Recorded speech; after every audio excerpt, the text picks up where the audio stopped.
Pernahkah kau duduk diam dalam gelap malam dan bertanya pada dirimu sendiri, apa yang sebenarnya kita takuti dari kematian?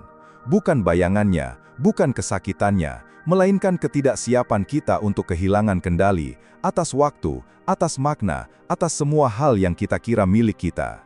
Dalam video ini, kita akan menyusuri jalan sunyi filosofi kuno, mendalami bagaimana para filsuf Stoik seperti Marcus Aurelius dan Seneca melihat kematian bukan sebagai momok, melainkan sebagai kawan bisu yang selalu menyertai kehidupan. Jika kamu merasa bahwa hidup ini lebih dari sekedar rutinitas harian, jika kamu mencari ruang untuk merenung dan ingin memahami bagaimana cara menjalani hidup dengan lebih damai dan bijaksana, maka kamu berada di tempat yang tepat. Konten reflektif seperti ini, karena di sini kita belajar bersama untuk hidup dengan kesadaran dan mati tanpa ketakutan. Sekarang, mari kita mulai perjalanan ini, bukan untuk menjauhi kematian, tapi untuk lebih memahami hidup.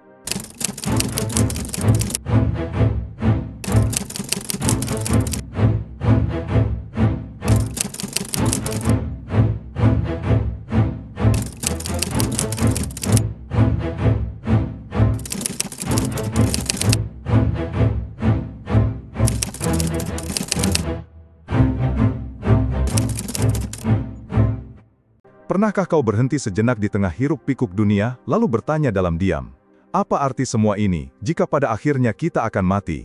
Pertanyaan itu bukan untuk melemahkan semangat hidup, sebaliknya, justru dari sanalah kehidupan yang sejati bisa berakar.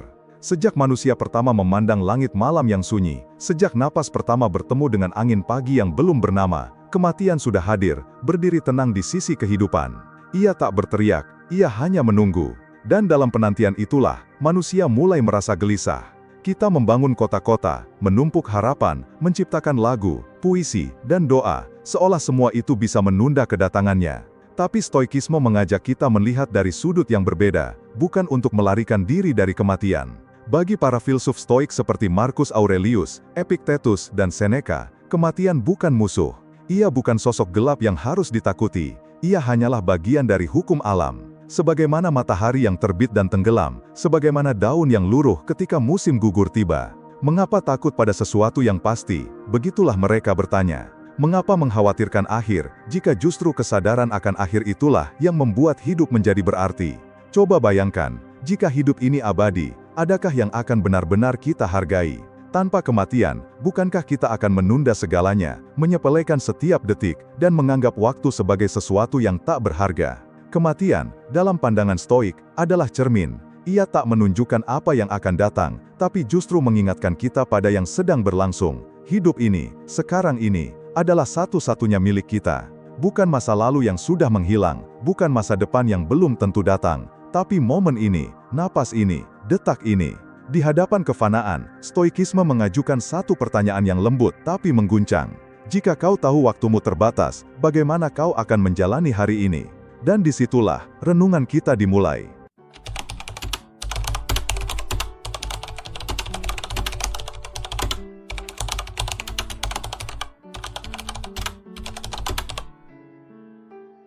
Jika kematian adalah cermin, maka hidup adalah wajah yang harus kita berani lihat dengan jujur.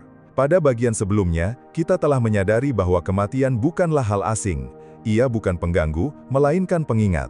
Hari ini, kita melangkah lebih dalam ke dalam ruang paling sunyi dalam kesadaran manusia, kehidupan itu sendiri yang selama ini kita jalani, tapi jarang kita pahami. Bukankah aneh, kita takut pada kematian, padahal kita sendiri sering membuang-buang hidup. Kita tunda apa yang penting demi yang mendesak. Kita biarkan hati kita dikuasai oleh amarah, iri, cemas, seolah waktu akan selalu sabar menunggu kita berubah. Marcus Aurelius pernah menulis, kau hidup seolah kau akan hidup selamanya.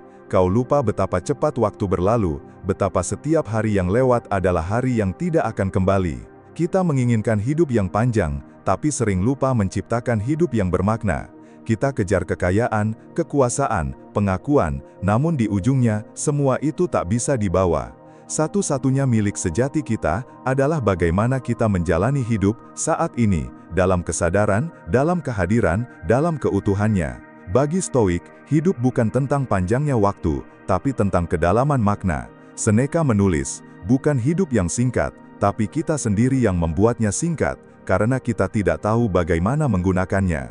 Lalu bagaimana caranya menjalani hidup yang sejati? Dengan virtus, kebajikan. Stoicisme mengajarkan bahwa tujuan hidup manusia adalah menjadi sebaik-baiknya versi dari dirinya, melalui keberanian, keadilan, pengendalian diri, dan kebijaksanaan. Hidup yang baik bukan berarti tanpa duka, tapi hidup yang dijalani dengan hati yang tabah di tengah duka. Bukan hidup tanpa kehilangan, tapi hidup yang mampu menerima kehilangan tanpa kehilangan dirinya. Kematian, dalam filosofi ini, bukan titik akhir yang menakutkan, tapi bagian dari desain agung alam semesta. Seperti buah yang jatuh dari pohon saat matang, manusia pun akan kembali ke tempat asalnya, ke alam, ke semesta, ke ketenangan yang sama dari mana ia datang. Maka, hidup bukan tentang bagaimana menghindari kematian, tapi bagaimana membuat setiap hari yang singkat ini bernilai. Bagaimana tidur malam dengan jiwa yang tenang, karena telah menjadi manusia yang berani, jujur, dan sadar sepanjang hari. Dan dalam perenungan ini, satu pertanyaan perlahan mengemuka. Jika aku mati besok, akankah aku damai dengan cara aku hidup hari ini? Jawaban atas pertanyaan itulah yang menentukan arah langkah kita. Dan di bagian selanjutnya, kita akan mengurai bagaimana stoicisme melatih jiwa agar siap menerima kematian bukan sebagai kehilangan, tapi sebagai kepulangan.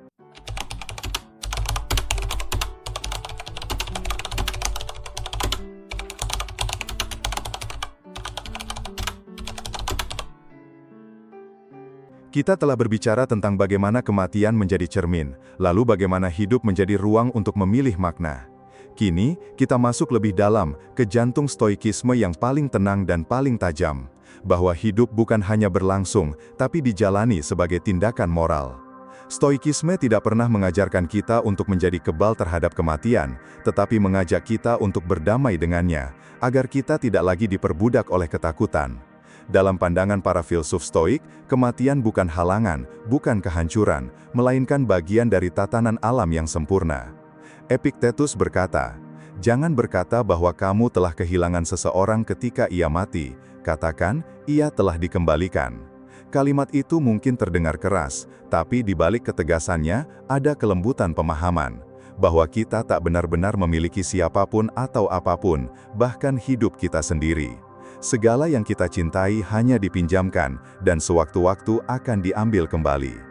Maka, saat kita mencintai, kita diajak untuk mencintai dengan kesadaran penuh bahwa semua bisa berlalu. Ini bukan ajakan untuk menjadi dingin, melainkan untuk menjadi berani dan jujur dalam mencintai, tanpa keterikatan yang melemahkan. Karena jika kita mencintai dengan menggenggam terlalu erat, kita akan hancur saat kehilangan datang. Tapi jika kita mencintai dengan hati yang sadar bahwa segalanya fana, kita akan tetap utuh ketika dunia berubah. Kematian, dalam stoikisme, adalah pengingat untuk hidup secara etis. Karena kita tak tahu kapan hidup ini akan selesai, kita ditantang untuk tidak menunda kebaikan, untuk tidak menyimpan kata maaf yang belum terucap, atau kejujuran yang belum dilepaskan, untuk tidak menunda menjadi pribadi yang kita tahu di dalam hati kita bisa jadi. Jika setiap hari adalah potensi hari terakhir, maka setiap hari adalah ujian karakter. Apakah kita hidup dengan integritas? Apakah kita mencintai dengan tulus? Apakah kita jujur pada diri sendiri? Pertanyaan-pertanyaan ini menjadi lebih penting ketika kita menerima bahwa waktu kita terbatas. Dan disinilah, stoikisme menyambungkan antara kematian dan kehidupan dengan satu benang merah yang kuat, keutamaan moral. Karena hanya dengan kebajikanlah hidup menjadi bermakna, dan hanya hidup yang bermakna yang bisa menerima kematian dengan tenang. Stoikisme tidak menjanjikan kita kekekalan, tapi ia memberikan kita sesuatu yang lebih kuat dari keabadian, kedamaian batin. Karena manusia yang telah berdamai dengan dirinya, dengan dunia, dan dengan kefanaannya, tak lagi terguncang saat malam terakhir datang. Dan disinilah kita sampai pada simpul yang mengarah ke renungan terakhir. Jika kematian bukan musuh dan hidup adalah ladang moral, maka bagaimana kita melatih diri agar siap menghadapi akhir dengan kepala tegak dan hati ringan? Di bagian selanjutnya, kita akan membahas latihan-latihan batin stoik, bagaimana kita mempersiapkan diri bukan untuk mati esok hari, tetapi untuk hidup sepenuhnya hari ini.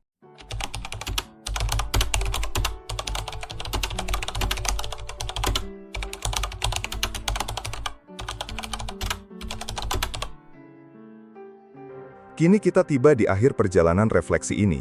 Bukan akhir dari pencarian, bukan pula akhir dari makna, tetapi titik hening, di mana semua renungan tentang hidup dan mati bertemu dalam satu kesadaran yang utuh.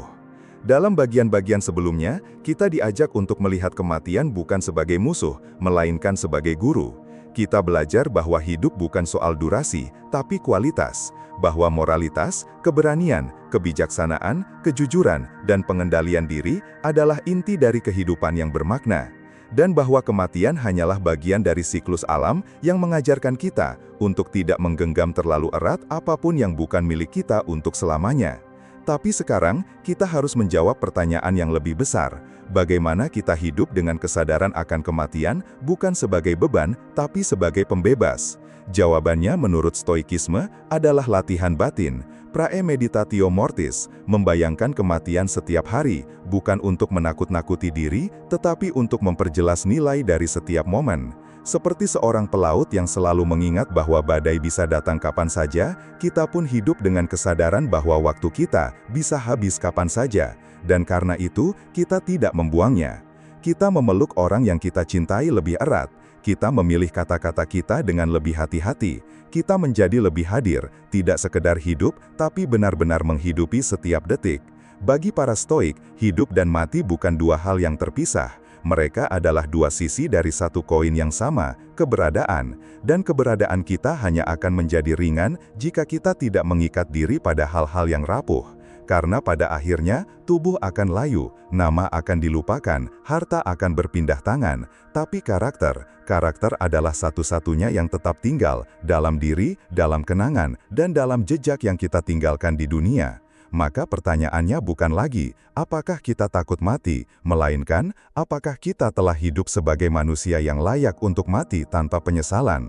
Itulah keberanian sejati menurut Stoikisme, bukan kebal terhadap rasa takut, tetapi mampu berdiri tenang di hadapan akhir karena tahu bahwa hidup telah dijalani dengan penuh kesadaran, kebajikan, dan cinta yang tak bersyarat. Saat napas terakhir itu datang, seperti angin lembut yang memadamkan lilin, biarlah kita menyambutnya tanpa guncang, tanpa marah, tanpa terkejut, karena kita telah siap, kita telah hidup, kita telah mencintai, kita telah menjadi manusia, dan tak ada kematian yang bisa mengambil itu. Terima kasih telah mendengarkan, semoga renungan ini membuka ruang baru di dalam dirimu, ruang yang tenang, jernih, dan siap untuk menjalani hidup dengan lebih sadar dan menerima kematian dengan lebih damai. Sebab dalam kefanaan, kita justru menemukan keabadian makna.